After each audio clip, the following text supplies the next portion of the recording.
Hello friends, आज की अपनी इस वीडियो में हम ज्यूस की सबसे प्यारी डॉटर और पूरी ग्रीक माइथोलॉजी में the most popular goddess Athena को डिस्कस करेंगे, जिन्होंने अपनी प्रेस्टिजियस अपीयरेंस से ग्रीक माइथोलॉजी में एक स्पेशल पोजीशन ऑक्युपाई की। तो चलिए बिना कोई देर किए लेट्स गेट स्टार्टेड।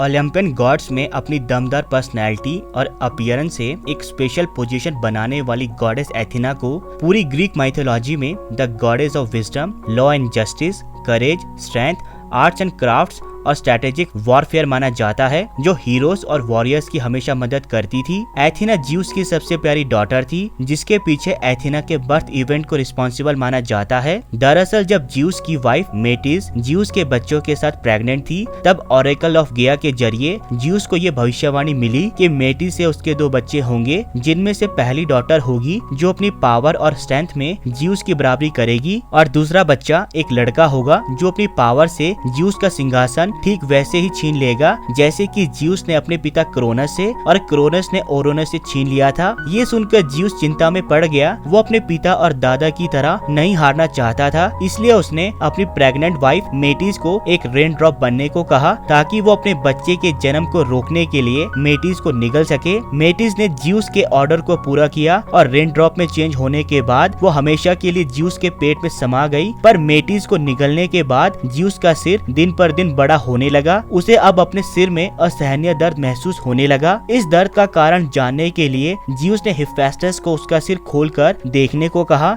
जैसे ही हिफेस्टस ने अपनी कुल्हाड़ी से ज्यूस के सिर को खोला, उसमें से एक डिवाइन वेपन से भरी फीमेल का जन्म हुआ, जो थी गॉडेस एथेना। गॉडेस एथेना एक फुल ग्रोन वेपन से कवर्ड वेल ड्रेस गॉडेस की तरह सबके सामने अपीयर हो गई। अपनी इस लाजवाब क्रिएशन को देखकर ज्यूस भी हैरान रह गया। उसने विजडम में अपनी मदर को मैच करने वाली एथेना को गॉडेस ऑफ विजडम का टाइटल दे दिया। अब क्योंकि मेटिस ज्यूस के पेट के अंदर थी, इसलिए वो दोबारा प्रेग्नेंट ना हो सकी और ना ही वो दूसरे बच्चे को जन्म दे पाई, जिससे ऑरेकल की भविष्यवाणी पूरी होने से रुक गई और ज्यूस अपने लॉर्ड ऑफ यूनिवर्स के सिंहासन पर कायम बना रहा। एथेना को आर्ट और लिटरेचर में आमतौर पर एक ब्यूटीफुल मैजेस्टिक लेडी की तरह दिखाया जाता है, जो ग्रे आईज, अनस्माइलिंग फेस के साथ पावर और अथॉरिटी में खड़ी होती है। कई जगह एथेना को एथेना पैलेस के नाम से भी जाना जाता है, जो उनके एक बिलवर्ड चाइल्डहुड फ्रेंड का नाम था, जिसे एक बार मार्शल आर्ट्स की प्रैक्टिस करते हुए एथेना ने गलती से मौत के घाट उतार दिया। अपने दोस्त को खोने के गम में उसकी यादों को सहेजने के लिए एथेना ने अपने नाम के आगे एथेना पैलेस जोड़ लिया। ग्रीक माइथोलॉजी में एथेना के बच्चों का कोई रिकॉर्ड नहीं मिलता, क्योंकि एथेना भी आर्टेमिस और हेस्टे की तरह एक वर्जिन थी, जिसने लव और पैशन को अपनी लाइफ में कोई जगह नहीं दी। ऐसा माना जाता है कि एक बार हिफेस्टस ने एथेना को अपना बनाने की कोशिश की, पर एथेना की बेरुखी ने उसके इस अटेम्प्ट को फेल कर दिया। जहाँ एरिस को गॉड ऑफ वार का टाइटल मिला हुआ था, वहीं एथेना एरिस के काउंटर पार्ट की तरह गॉडेस ऑफ वार के नाम से जानी जाती थी, जिसके आगे एरिस भी सर झुकाता था।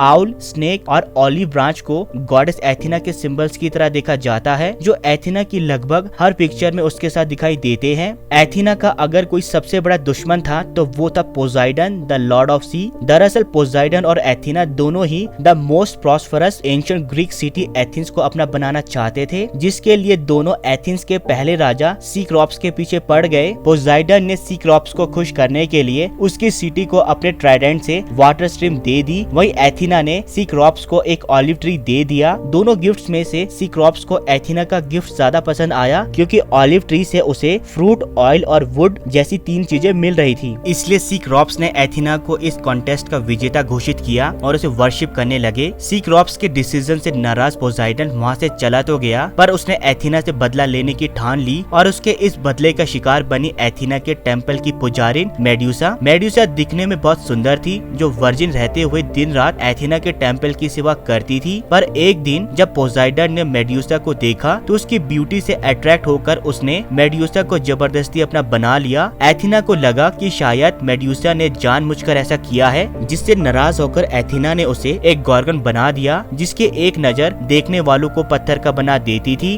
गॉडेस ऑफ हैंडीक्राफ्ट होने के कारण एथिना से एक मोस्ट फेमस हैंडीक्राफ्ट का मिथ भी जुड़ा हुआ था, जिसके मुताबिक एथेंस में एक ब्यूटीफुल मॉडल क्राफ्ट्स वुमेन होती थी जिसके हैंडीक्राफ्ट स्किल्स का पूरे एथेंस में कोई मैच नहीं था। अपने इन स्किल्स के कारण इराकने बहुत फेमस रहती थी, जिस कारण एक बार उसने अपने आप को गॉडेस एथिना के हैंडीक्राफ्ट से भी ज्यादा कुशल बता दिया। गॉडेस एथिना ने इराकने को अपनी बातों को वापस लेने को कहा, पर इराकने अपने स्किलफुल होने के घमंड के कारण अपनी बात पर अड़ी रही। इराकने के बड़बोलेपन से नाराज गॉडेस एथिना ने इराकने को एक ड्यूल वेविंग कंपटीशन के लिए चैलेंज किया, जहां एक तरफ गॉडेस एथिना ने मॉर्टल्स की दयनीय स्थिति को बुनकर दिखाया, वहीं दूसरी तरफ इराकने ने गॉड्स के मॉर्टल्स पर किए जाने वाले अत्याचारों को बुनकर दिखाया, जिससे नाराज होकर गॉडेस एथिना ने इराकने को एक स्पाइडर में चेंज कर दिया, जिससे उसे जीवन भर सिर्फ बुनने की सजा मिली। इराकने यहाँ भी पीछे नहीं हटी। एक मकड़ी में बदलने के बावजूद इराकने ने इतने सुंदर जालों को बुना, जिसे देखकर एथिना ने भी फाइनली ये एक्सेप्ट कर ही लिया कि सच में इराकने एक स्किलफुल क्राफ्ट्स वुमेन थी। एथिना ने कर्स के अलावा बहुत से हीरोज की उनकी जर्नी में हेल्प भी की, जैसे कि पर्सियस को मेड्यूसा को मारने के लिए शील्ड देना, हरकुलिस की उसके 12 लेबर्स में हेल्प करना, ओडिसियस को उसकी जर्नी में गाइड करना और जेसन को मैजिकल शिप बनाने में गाइड करना एक्सेट्रा। एथिना ने कभी भी माइंडलेस वायलेंट बैटल्स को सपोर्ट नहीं किया, बल्कि उसने हमेशा उन लोगों की जीतने में मदद की जो उस जीत को डिजर्व करते थे।